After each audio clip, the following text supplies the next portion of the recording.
Just of course, to thank all of you.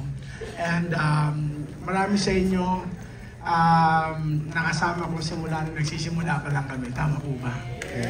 So, I would like to thank everyone, lahat ng mga kaibigan namin sa media, kaibigan namin mga vloggers that supports our project. Ayan, nakita nyo na po naman kung paano kami nagsimula. Tama po ba? And muli, I'm here just to greet you. Merry Christmas and enjoy the holidays. And tawag dito, pagpasensya nyo na po, hindi na po pati po ako masama na rin ng pakiramdam.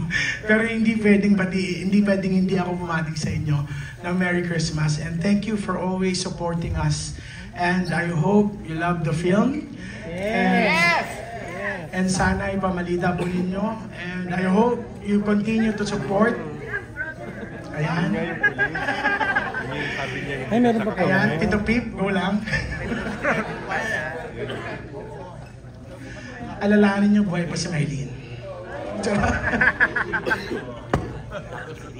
Apo. Yes.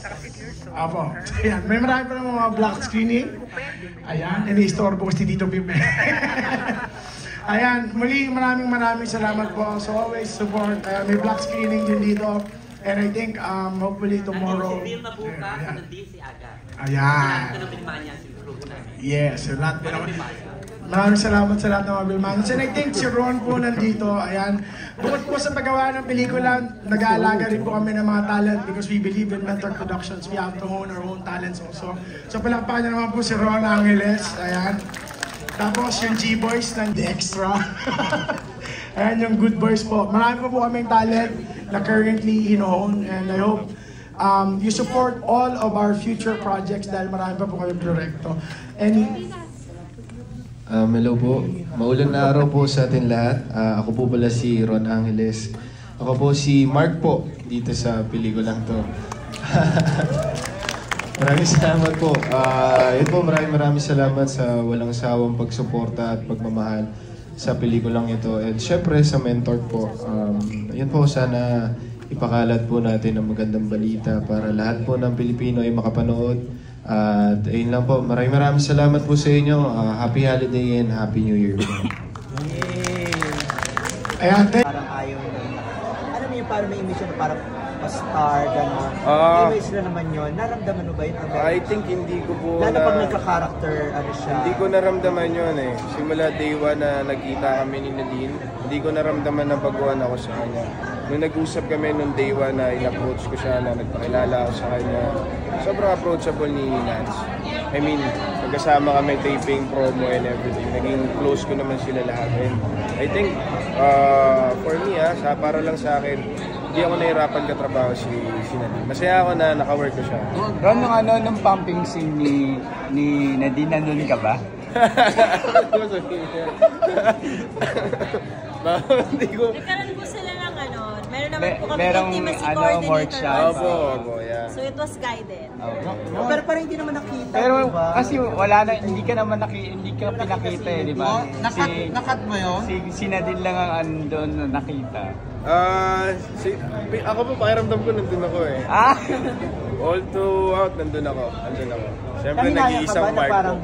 Nandun ka lang, pero hindi naman talaga ginagawa. Kasi alam din naman namin yung trick ng scene. Nangihinayang, in terms of nangihinayang, siguro po hindi naman eh. I mean, marami kaming ginawa, marami kaming kinuhanan na nagamit naman sa pelikula namin. And ito na po yung mga best na siguro best shot na po yung nilagay dito nila direct. And yung panghinayang po, wala naman po. I mean, masaya po ako dun sa bawat shot na meron kami na...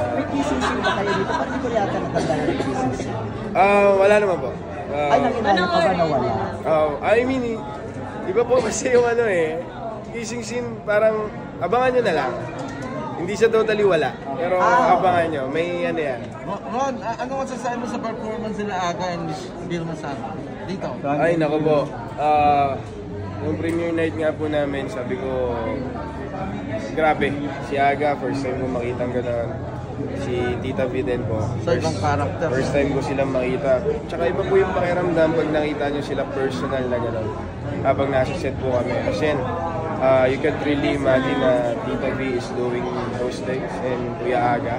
Kuya Aga, katabi ko ng room yan. Pag nagka-characterization na po siya, naririnig ko talaga sumisigaw. Ron, samtang na lang, paano mo describe yung film? Film? Paano mo describe? For me po, it's gonna be blockbuster film. We're claiming it and naniniwala po kami sa material na meron kami.